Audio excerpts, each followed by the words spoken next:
தாவேகா தலைவர் விஜய் அவர்களே கரூர் கூட்ட நெரிசல்ல இறந்த அவங்க குடும்பத்தை சென்னை வர வச்சுதான் பாப்பீங்களோ? ஏன் நீங்க நேர்ல போக மாட்டீங்களா அப்படின்னு கேள்வி கேட்டு அவதூறு பரப்பத்துக்கே ஒரு கூட்டம் கிளம்போம்.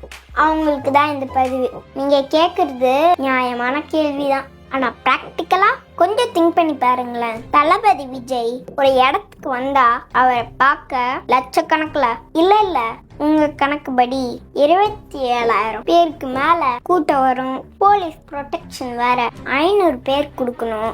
லாண்டார் இஷ்யூ வரும். அகைன் கூட்ட நெரிசல் ஆகும். அப்புறம் ஆம்புலன்ஸ் வர வைக்கணும். பக்கத்துல 10 ஹாஸ்பிட்டல் இருந்தாலும் 7 கிலோமீட்டர் தள்ளி ஜிஹெச் கூட்டிட்டு போய் சேர்க்கணும். வாட்டர் பாட்டில் கொடுக்கணும். மினிஸ்டர்ஸ் வருவாங்க, மற்ற கட்சிக்காரங்க வருவாங்க.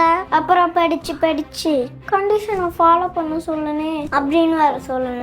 எதுக்கு இதெல்லாம்? இது எல்லாத்தையும் தவிர்க்கணும்னா விஜய் நேர்ல போயிட்டு பாதிக்கப்பட்டவங்கள பார்க்க கூடாது. இப்படி பார்த்தா மறுபடியும் கூட்டம் சேரும். இதை தவிர்க்குதான் பாதிக்கப்பட்ட மக்களை தளபதி விஜய் சென்னைக்கு நேர்ல வர வச்சு பாக்குறாரு. இதனால அவர் கெட்ட பேரும் வந்தாலும் பரவாயில்ல. அவர் நேர்ல போனாலும் தப்பாதான் பேசுவாங்க, சென்னை வர வச்சாலும் தப்பாதான் பேசுவாங்க. பொதுமக்களுக்கு தெரியும் உண்மை என்னன்னு. எல்லாத்தையும் பார்த்துட்டு தானே இருக்காங்க.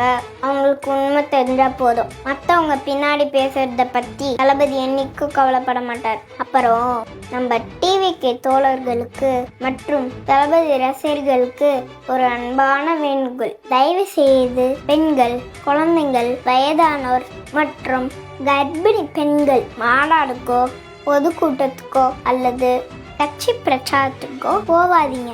உங்களை பணியோடு கேட்டுக்கிறேன். இது நான் மட்டும் சொல்லல, நம்ம தளபதி எப்பயுமே சொல்லிட்டே இருப்பார், இனியே சொல்லுவார். நம்ம வீட்டில் இருந்தே லைவ்ல பார்ப்போம். நம்மளோட சப்போர்ட்டை எலெக்ஷன் அப்போ காட்டுவோம். 2026 தளபதி கண்டிப்பா வருவார். கான்ஃபிடென்ட்டா இருங்க, வெற்றி நிச்சயம். மறக்காம நீ ஃபாலோ பண்ணிக்கோங்க.